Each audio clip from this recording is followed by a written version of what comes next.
All right, I'm with Cameron McCormick, the coach of Jordan Spieth, the latest it kid, the latest prodigy in golf. How'd you do it with this kid?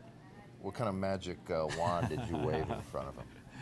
I would say that both for myself and his parents and even his high school coach, the college coach, the environment was just created in just the right way to challenge him both psychologically and also from a skills perspective, such that he was going to emerge. He was going to emerge as a great player. Taking the talent, even observing the talent at 12 years old, it wasn't hard to see. He had some great performances as a young guy that you really just had to create the culture. I don't know this for sure, but I would bet that even Butch Harmon, as skilled and as knowledgeable and as much gravitas as he had, was nervous teaching a young Tiger Woods, particularly after the redo of the swing after he won the 97 Masters by a dozen. How nervous were you dealing with the prodigy? Let's not screw this up. How much fear factor was there during this process? This kid is a prodigy. He's a once-in-a-generation player, perhaps.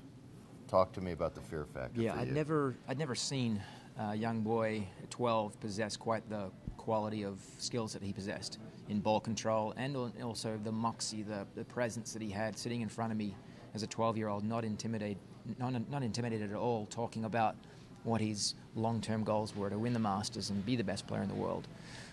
So for me, that was intimidating, to use your word. I consulted with some mentors, if you will, and sought out advice. And the overriding advice that I got was believe 100% in the process, in your ability to get the job done, just like any athlete would tee it up in any event, and hopefully believe 100% that they have the skills necessary to get the job done. So, yeah, there was some trepidation, and even to this day there is. When he and I are working on something, that the payoff for maybe the change that we might make is not instantaneous, it's weeks down the road. There's some question mark that hangs over my head as to how quickly will he be able to get it in. But Jordan's always been a person that says, Cam, tell me what to do and I can do it and I'll get it done. I'll put in the reps. So his work ethic paired together with the knowledge that I've gained over the years in terms of what needs to change or what needs to happen, we end up in the right place. Okay, two quick ones. At 12, what did you change, when he was 12, 13, 14, or what needs to be changed now? Yeah, quite frankly, it's a very similar pattern to what he had when he was 12, 13 years old. He came with an extremely weak grip. He came with a club face in the backswing, which would be extremely what we would call weak face or open. His body didn't... Did he fan it open on the backswing? No. It was late. In the late phase of the backswing, the club face would go into extreme opening, but it would only do so as a result of something that happened lower down the chain, meaning his body didn't pivot all that well. He would go into slide and his lead shoulder would drop down into side bend. And so then that would cascade up the chain into creating this steep arm plane, a club that was laid off and very open. The rotational component we still work on today. The last quarter of last season in the pressing. What does that mean, working on the rotation component? What does that mean in English? Preventing him from... You can make the motion if you want to hold it. Preventing him from sliding to the right in the backswing, so his hips go to the right, and as his hips go to the right, the left shoulder comes down. Okay, so that's he's got to stop that. He's got to stop that. He's got to get ball. his hips pivoting fairly centrally or stably. Yeah. Centered, more centered. Yeah, more centered. Okay. Yeah, with a hip pivot. All right. Other than that, you work on the same things. You're not throwing any kind of new stuff with him. Nothing new. Okay. When I watch him play, two things I notice right away. Other than he seems to have that it factor, the wow, there's something in here that we can't measure. Yep. Okay. He does his trigger finger on this finger here. He's got it curled under. Yep. And then he's got a bent elbow at the top. Those are different things. Yeah. How do those fit into him doing so well? I wouldn't necessarily say that they're why he does well, but why he does well is because that's what he does and that's what he knows, meaning they're his fingerprint. And they have no bearing or causality on a certain shot pattern that comes up in error. Does that make sense? I mean, yeah, they don't call it something but bad. nobody teaches a bent elbow since Cal Pete came along and hit every fairway. Okay. Yeah. Your guy's got a bent elbow. And he always has. You were in there just before, right? You saw him at no. 12 years old? At 12 years old, his lead arm would flex throughout the entire length of the backswing. Okay, so what is the? I mean, obviously a bent left elbow. Calvin Pete couldn't straighten it because of a physical handicap. Yep. That helped him hit it straight. That doesn't exist in Jordan's case. No. What does the bent left elbow do for Jordan? Why is he able to play so well with that? That's my question. Because he knows it. That's my answer to you. Because he knows it is his fingerprint. Over time, we could morph that. We could change that, and it would take a certain period of time. But since it doesn't compromise his ability to create speed, in fact, it probably enhances. Theoretically, it enhances a person's ability to create speed, to take a lever and then straighten it. But that's really not why we've maintained that idiosyncrasy. We've maintained that idiosyncrasy because it doesn't have any causality relative to his low point control, meaning his ability to create solid contact. And in addition to that, it doesn't create any complication in terms of him understanding where the club's moving and what the face angle is doing at impact. So that's the best answer I can give you. We're going to see young kids with a bent left elbow? Is it him? If they're oh, no, I don't think so. No. No, I don't think that the golf world in general are so caught up in stylistic representation of pretty that I don't think Jordan will be a player that changes what the appearance of pretty is. Right. Well, it leads right into my next question. One of your coaching theories, I believe, is skill trumps style. Yeah. Right? Mm-hmm. Explain that to me.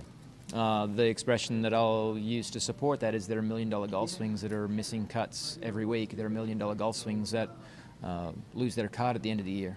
There are also $1 million golf swings playing developmental tours and working in golf shops all over the country. Right. So if a standardized pattern or style was so important that it predicted performance at the highest level of the game, you would already see it. You wouldn't see guys like Boo Weekley and Bubba Watts and Brendan de Jong playing so well. And the list goes on. Oh, yeah. We can go back to, Craig Wood, who won a Masters in the U.S. Open with a shut club face, but he made a compensation that made it square. Yeah. Or Miller Barber, or, what you want is Furyk before Furyk. Yeah, what you want is predictability in ball pattern. Right. You want predictability in swing pattern. All right, take me back to 12. He comes in to take a lesson from you. How old are you at that point? I am when you started with 32. him? You're 32? Kind of a new teacher? No, I'd been teaching for 6-7 years. Okay. Yeah. But you get this kid, and you admitted you were a little nervous. Okay. You see that he's a potential prodigy, sure. right? Yep.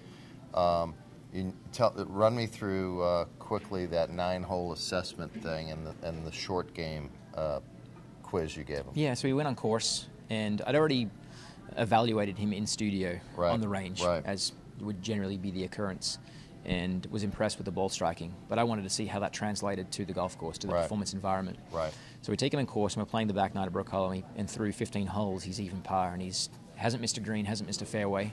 He made one birdie, one bogey. And so I'm seeing the parallel picture of great ball striking on the range, great ball striking on course, but I'm not seeing the complementary skills that support good scoring when the ball striking's not on. So I decided to test him. And I said, Jordan, the next 3 holes, I'm going to give you 3 up and down opportunities per hole, so 9 total. Par is 2. I'm going to pick the shots, medium. Par is up and down. Par is up and down, sorry. Yep. I'm going to pick the shots, an easy shot, a medium, and a difficult shot. First hole he played, he made 2 bogeys. Okay. Second hole he played, he made 2 bogeys. So at that didn't get it up and down 2 out of the 3. 2 out of the 3 times. So he's 4 over par. Yeah.